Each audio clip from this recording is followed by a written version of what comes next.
This is the story about the Smiths family. The Smiths were unable to conceive children and finally decided to use a surrogate father to begin their family. On the day the proxy father was to arrive, Mr. Smith kissed his wife goodbye and he said, "Darling, I'm off to the office now. Don't you be nervous. Everything's going to be all right. The man will be here soon." Half an hour later, just by chance, a door-to-door baby photographer happened to ring the doorbell hoping he could make a sale. "Morning, madam. I've come to..." "Don't explain," she said. "I've been expecting you." "Have you really? That's good. Did you know babies are my specialty?" "Well, I hope so. That's what my husband and I have been hoping for. Come in and have a seat." After a moment, Miss Smith blushed and said, "Where do we start?" "Well, leave everything to me. I usually like to try 2 in the bathtub, 1 on the couch, and maybe a couple on the bed. Sometimes the living room floor can be fun. You can really spread out there." The bathroom, the living room floor. No wonder it hadn't worked for Harry and me. "Well, ma'am, none of us can guarantee a good shot every time.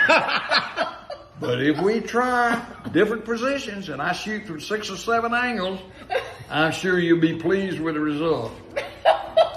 "That sounds like an awful lot," she said. "Ma'am, in my line of work, I have to take my time. I'd love to be in and out in 5 minutes, but you'd be very disappointed with that."